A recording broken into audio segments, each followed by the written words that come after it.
But I'll tell you what, Rick. Tell us a little bit about yourself. We got about maybe 20 minutes here. So let's burn about 3 minutes on who you are, what you've done, and then we can get into the nitty gritty. Okay, well, I was a bullet stopper like everybody else. I went through Harmony Church in Sand Hill. You know, walk in a man, come out a legend for all those grunts that are just like me. I went from there to Airborne School on to the 75th Ranger Battalion.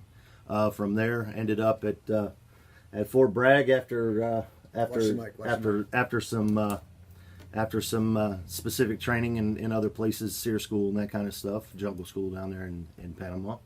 Also did operate in Just Cause and that kind of thing.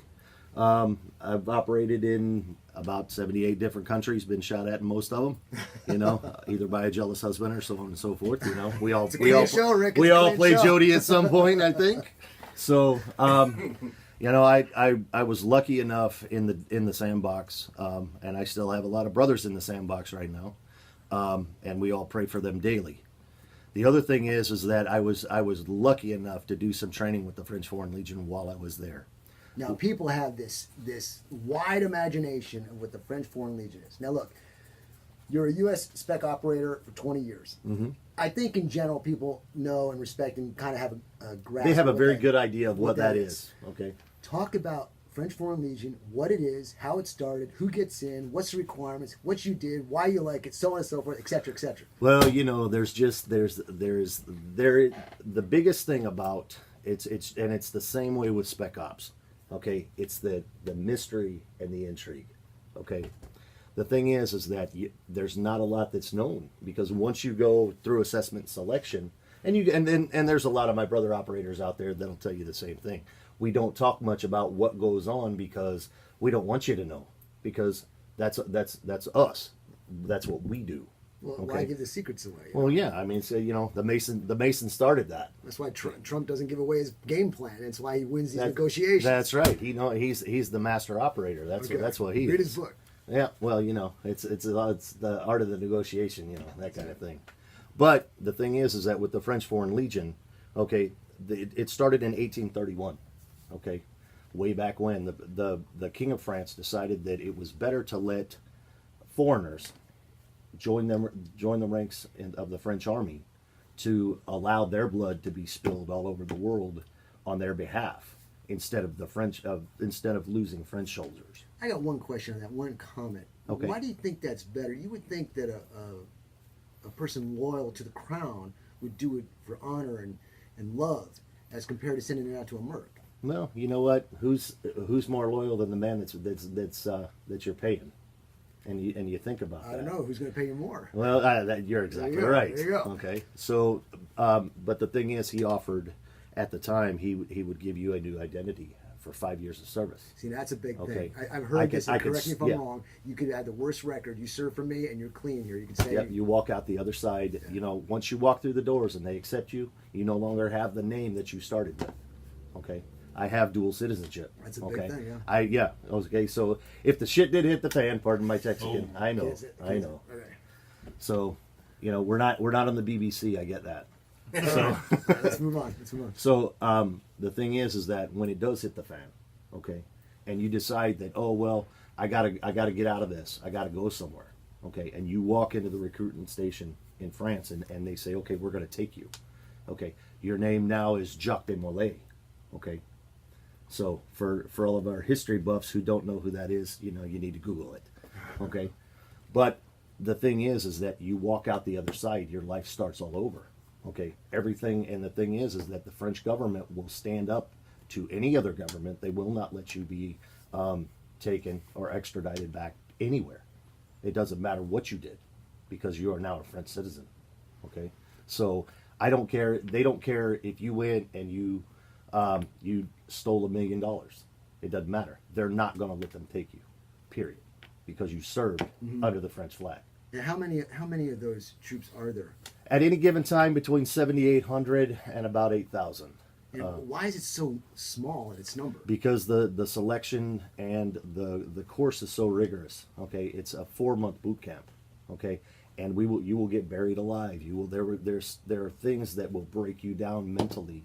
So by the time you walk out the other side, you know, the Legion above everything.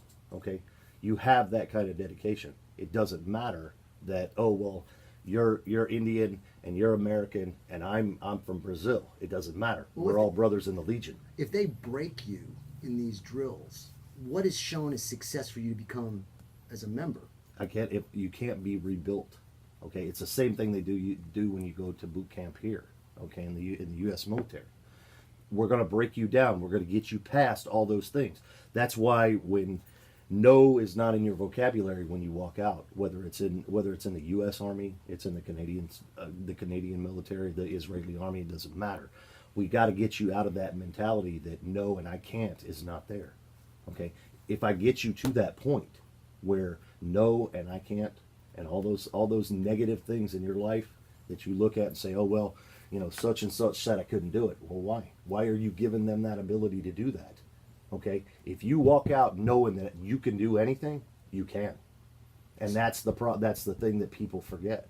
Okay, when you're going through this course, okay, it's designed to be physically breaking you down to the point that you're right there at the line, and then the psychological things that they put you through will take you to the point that you're either gonna do it or you're gonna fail. And if you're going to fail, you're not going to be a Legionnaire.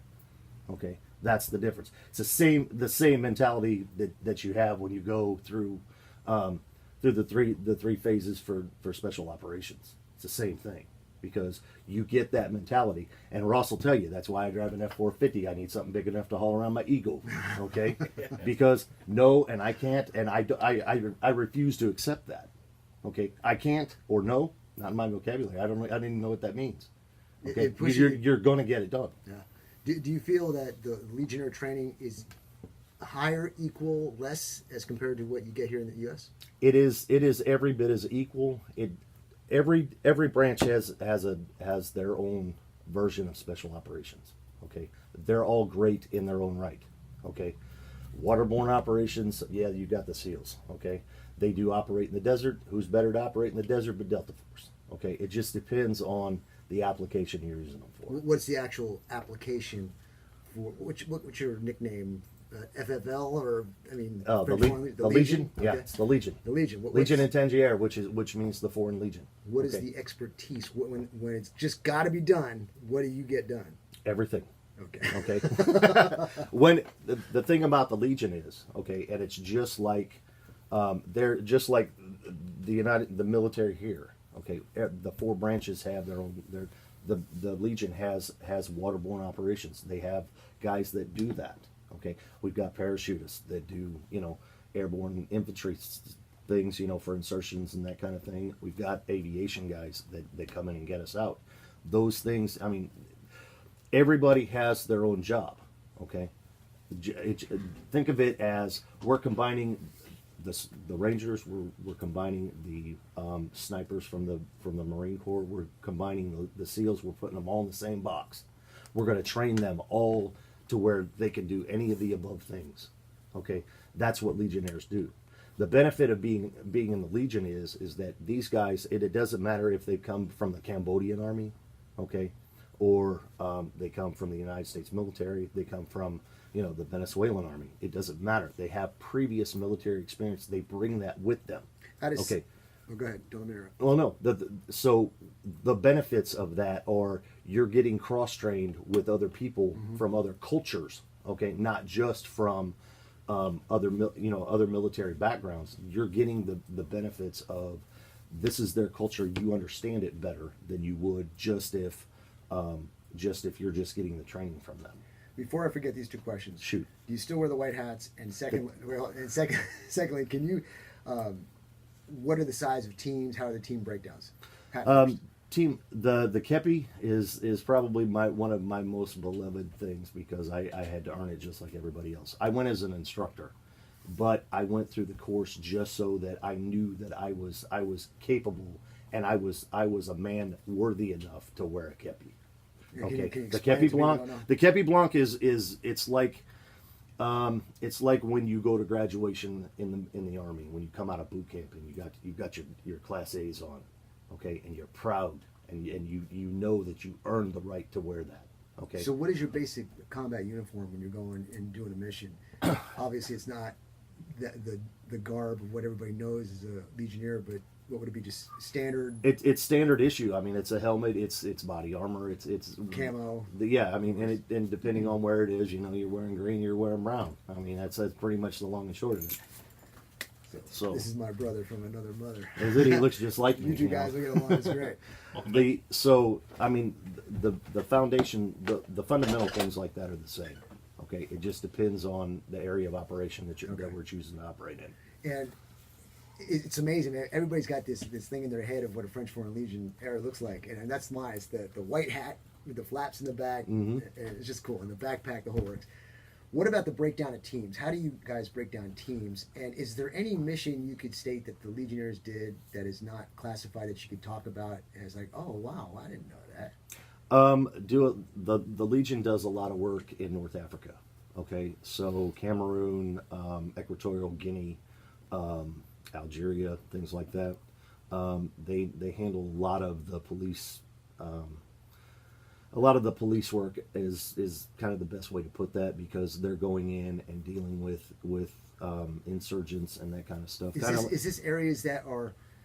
Let me get this straight. I don't want to get mixed up in all over the place. No, I got you. French Foreign Legion, run by the French. Okay, going into areas that have interest of the French, or run by the French, or occupied. What? If it's beneficial to France, then that's where you're going. So there's nothing. Yeah, okay. It's not protection of their property. It's just a matter of like I got interest here. I like what they got, and I want it. I want to protect. You got it. Okay. And this is one of the other things, for a lot of us history buffs, before the Vietnam War, the French Foreign Legion actually got ran out of Vietnam. Okay. Now, you got to remember, these guys are professional soldiers, just like every one of us soldiers were professional. Don't get me wrong. Okay, but these guys, okay, they are the top notch. These are the creme de la creme. Okay, they got ran out of Vietnam. Okay, clarify what you mean by that. What happened? Oh no, the problem was the strategists for the French decided that, oh no, we're going to put our legionnaires here in this specific spot. They set up they fortified the area, and the Vietnamese came in and slaughtered them. It was and ran them out of Vietnam.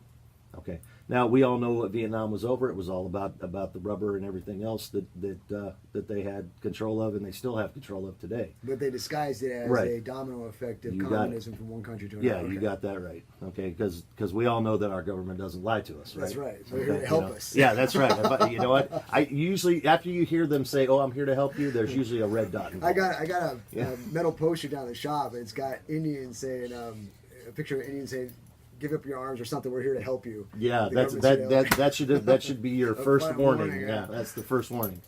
So that being said, the kepi is one of those things that you just it's an honor to be able to wear that. And the thing is that when one of the things that they teach you in the French Foreign Legion is that they boost the camaraderie, because you need to learn French. Okay, so men that are already there and that are already legionnaires are teaching you the basics of French so that you can understand what's going on. What that does is that boosts the camaraderie, so it doesn't matter if you're from Cambodia or Vietnam, okay, but you're teaching me French and I'm English and I don't understand French. Okay, but we're going to become fast friends, and we're going to be brothers before it's over. Okay, those kind of things. I mean, it's very well set up. It's like going to Chick-fil-A. Chick-fil-A's got they've got the best chicken, obviously, and I'm not plugging them, but they better start paying me a sponsorship. Yeah, I know. I better see some lemonade showing up at that. So we got to have something to put the whiskey in. So that being said, they have the ultimate formula. They have the formula that works, right? Okay. Ray Kroc had the same one for McDonald's, and he had a formula and it worked. Okay, the Legion has that same formula. Okay, am I saying they're the best of the best? Well, you know what? I got operator friends out there from all branches of the military that I still work with. Okay? Well, it's just like anything else. I mean, if you're an expert with a pistol, you're fantastic. You may not have the capabilities here because you're doing a different thing. So each branch is expert in their own field. That's right. Okay. So, but are they a force to reckon with? Absolutely. Now, let me ask you this. Time's running out, so I want to ask you this. Go ahead. You may have mentioned it already, but I'm jockeying a whole bunch of stuff here. Gotcha. a lot of people think once you're in the Legion, you're always in the Legion. Why don't you go about that aspect of it? How, because we talked about it, you said some of that was true, but now it's once a little bit. once a Legionnaire, always a Legionnaire. It's like spirit, right, like a Marine's always right, a Marine. But right. back then, you're in it. Yeah, well, up until about the early '80s, you were, once you signed on the line, you didn't get out. Okay, now if you decide that you need to get out before your contract is up, okay, you lose a lot of the benefits, like your new identity and that kind of stuff. I'm going to interrupt So here. I'm going to interrupt. go. If once you're in, you can't get out, how is there a contract other than you're in for life? And what does that mean? Does that mean you can get out, but if they need you at a particular moment because of the skill that you have, you call back in, you have to serve, or you're always in? No, you get out, you get discharged just like you would like any other soldier of the French Army. Okay, but for that first 5 years that you signed for, the first 3 years that you signed for, so that was a you're misunderstanding. right. But prior to that, okay, like say you're the sole surviving son, okay, and the U.S. military is good about that. You're the sole surviving son. You waive your rights to go, and you join, and you're in there for 3 years. What was the name of those brothers? Right. Sullivan Brothers, I think it was. Yeah, that lost on the same ship. Yep. Yeah. So anyway, you have that situation. There's always going to be a situation where that happens. Well, up until the '80s, you couldn't get out. They would not let you. They wouldn't let you leave. But what does that mean? What does that mean exactly? That's what you can't. It's desertion. Okay, and they will kill you. In other words, you'll be an 85-year-old man wearing a uniform. No, you're an 85-year-old man that you wouldn't make it that long, because if you desert from the French Foreign Legion, they will hunt you. Up until the '80s, they would hunt you down. Okay, I'm not worldwide. trying to be awkward right. here. No. If you go in, right, and until you die, you're wearing a uniform. No. Okay, that's what I'm trying to get. No. So you're still having, like, after you can stay that long, because the French Foreign Legion they've got a vineyard in the south of France for guys that don't get out. Okay, and a lot of people don't know this. It's like the retirement home for Legionnaires. You can stay in until you cannot physically operate anymore. Okay, so once they feel you've done your duty, and they will take and they will take care of you. Okay, well, I mean, you can stay that way. Yeah. Okay. Gosh, man, there's so much more to talk about. I got notes here. I'm trying to see so I don't miss something. What am I missing? You got 9 minutes. I got 9. No, I got less than that because I got Master Key coming. Well, I mean 9 minutes till the show's over. Yeah. We got about 2 minutes before I got to do a break. Okay. So what can you tell me that I haven't asked you? What can you tell me? Oh wait, I think I asked you an operation that you guys done that was classified. Maybe that can talk about now. They say, "Oh, those were you guys who did that." Well, if you look on, and you can Google it, there was an operation actually in 2012 that involved in the same area where the incident in Benghazi. Okay, it was funny because once you look back and you start digging, of course we all know about the incident in Benghazi. Mm-hmm. Okay, the problem is that there were more things in play that people don't understand. Did Hillary do the wrong thing? Absolutely. Okay, you never leave anybody behind. I don't care who you are. Okay, the problem was that's that 2 shows in itself. Right? Yeah, we don't have that kind of time today, but we can get into it another time. But the thing is that they knew because the French had already been chasing these guys prior to that. Okay, and had been just knocking them off, kind of like what they're doing with ISIS now. Okay, but this particular group, and like I said, I don't want to give a favorable light to any kind of group like that. So I'd rather just let you Google it and figure it out. But if you look up the French Foreign Legion for operations in 2012, it'll pop right up. Okay. All right, sounds good. That's your homework. That's your homework for the week, everybody. And I expect homework to be turned in next Saturday. That's right. We'll all be back here checking your answers. All right. Okay, Rick. Time flew, man. I got to call it because I got to do some sponsored commercials, and then we're going to have got to pay the bills. I got you. Cindy Key on here. So, say what you want to say as a goodbye, and we'll take a break. Well, you know what? As we like to say, and my closest lawyer friend, the basis of the United States. You know what? We were all mutts. We got thrown out of every country of civilization at the time, and we came and we started our own. So you know what? Here's to high treason. Hi. Because I drink my coffee black and my tea in the harbor. All right, Trey, take a break. When we come back, we'll have awesome Master Cindy Key on.